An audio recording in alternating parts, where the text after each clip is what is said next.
Welcome to episode 10 of a series that I call the Flashback Files. In this series, I recount an event that occurred during my childhood or teenage years.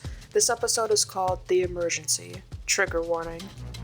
This story takes place during my senior year of high school.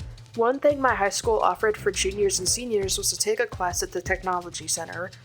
There were programs there like robotics, welding, fire science, and the one I took, emergency medical technician.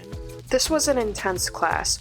One part of the curriculum was having to do a 13-hour shift at a fire station, a 12-hour shift at a private ambulance company, another 12-hour shift with Superior or Elite Ambulance, and 2 8-hour shifts at a hospital emergency room.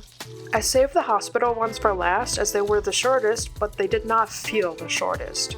There wasn't anything major happening, but then the doctors around me started rushing towards the trauma room and they made me tag along. There was a high school age boy that was unresponsive. He had the Lucas machine on him, which does automatic CPR. The staff made me manually ventilate him with a BVM or bag valve mask.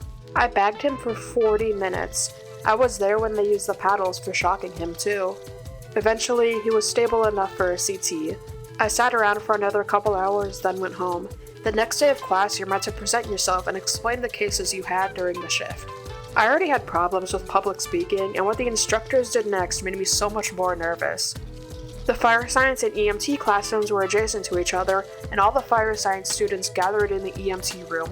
There were about 60 students in one room, and my instructor had me walk up to the front and tell everyone what happened. I never got a heads up that there would be more students in the room than usual listening to the presentation, but once everyone else gathered in the classroom, I had a feeling of what was about to happen. Once that was finished, I sat back down. The 2 classes of students mingled for a bit, and a guy walked up to me. He asked if I could tell him who I worked on. Unfortunately, I couldn't since there was tons of paperwork we had to sign for the class. I never ended up taking the NREMT exam, which is a national registry exam. That's the test for you to get your EMT license. The class was stressful, but fun at times. I lost interest in being a medical provider after this story. That's it for episode 10. Have a great time zone and I'll see you when I see you. Bye!